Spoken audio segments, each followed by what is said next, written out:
Trev, this is all pretty new, but it's cool stuff. Mickey, it really is, and here's an unknown fact about Mikey in the cage yesterday. He actually cut his hand swinging the bat in the virtual reality cage. A little blister that he had to play through the game, but obviously he was none the worse for wear. But let me tell you a little bit more about this virtual reality technology and how it's being used in pro sports. So far, the Patriots, the Cowboys, and the Jets are using it in football, and other teams are using it in pro and college sports in various sports. Now, the Tigers and Major League Baseball are getting in on this cutting-edge technology. In fact, you can see it on display right here at Comerica Park throughout the rest of the season. The name alone tells you all you need to know about this new, revolutionary, state-of-the-art virtual batting cage. Monsterful means, it's actually a word that fell out of favor, 100 plus years ago. It just means awesome, rare. It's got a great ring to it, and I think all the stuff that we build at Monsterful, we strive for a certain level of excellence. Oh yes, it's all that and then some. Just ask Mikey Matuk, who took some swings and then critiqued the device from a pro's perspective. Obviously we watch video now, but watching video you only see so much. This, you feel like you're in the box. So instead of just watching a video with your two eyes, you're actually in the box simulating a game situation, and you still get to see the action of the pitch and the speed of the pitch and kind of get this timing. You don't even have to swing really. I think just kind of tracking the pitches and seeing his release point and stuff like that, I think it'll be very beneficial for us. For the time being, this batting cage, built on artificial intelligence, has a home on the concourse at Comerica Park. But it won't be long before it's in the hands of Major League players in clubhouses across the country, according to Tigers hitting coach Lloyd McClendon, who has been consulting with the designers from day one. I'm just tremendously excited about the scouting aspect of it and what it can do to take our players' game to the next level as far as preparation, where you can actually put the goggles on, see yourself hit against this guy, hit against his slider, his changeup. I've always been a guy that believes if your mind can conceive it, then you can achieve it. We have worked with a number of folks around the league and gotten instructions from players, from coaches, none better than Lloyd.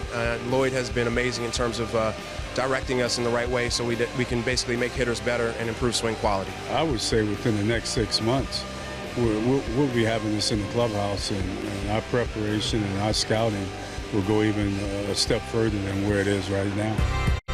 And while it won't be long before the pros are using it to fine-tune their game, I discovered my game might be right on time. You have a tendency to let that top hand go a little bit too quick. So, you got a chance. If we work with you a little bit, you got a chance. Power stroke. Yeah, you did. You hit a couple home runs. That's pretty impressive, yeah. Thank you, sir. Thank you. I ended up sneaking one out. I think I saw you sneak one out too, but no, it was pretty fun. I think my performance was all right.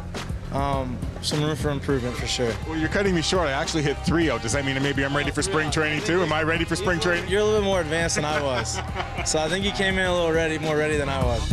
Bottom line is, both pros and Joes alike are going to love what the future holds thanks to this groundbreaking technology. It's a personal and portable device that you just slide your phone into and you watch yourself hit against, let's say, Corey Kluber, what you're going to face that night. So you sit in your locker, 30 minutes for the game and spend 10 minutes just going over him and how you want to make the adjustments to hitting that slider or hitting that sinker or that cutter. When we were testing last time, Andrew Romine had said, wow, if I had this against, I won't say which pitcher was on the mound that day, but he said if I had it against him, it'd be over. So when I hear feedback like that, it's truly exciting. Now, this new artificial intelligence is no gimmick. It is here to stay. In fact, the future for it is so bright that you at home may be using it in your own home in the not-too-distant future. But you can come right down here to Comerica Park and check it out firsthand. It's free for the rest of the homestand, guys. Trevor, where do they think they could take this? Could this eventually replace batting practice? It's not going to replace batting practice, but it might replace some of the work you do in the video room as far as watching pitchers and watching pitches and your at-bats. You'll be able to actually take your actual at-bats against a pitcher and be in that same situation, watching, like they said, the release point, the spin on the ball. You can freeze it. You can pick up a lot of information using this thing firsthand, and that's where it's going for these guys as far as tracking pitchers and scouting goes. Very cool. Forget pick the stick. We're going to get into the virtual batter's box and get a little competition going. I like the idea, Mick. I like it a lot. That's right. All right. Thank you, Trev. Appreciate it. Rob, where were all these gadgets when you were playing? Well, I wish I had some of these gadgets that these guys are able to play with now, but this is very serious because you had Lloyd McClendon, the hitting coach, talking about that he envisions this being down in the Tigers clubhouse or dugout where they can use this to their advantage, and he sees it as a very valuable scouting tool. The game these days now from a technology standpoint is a whole different level than when most of us came up 20, 30 years ago.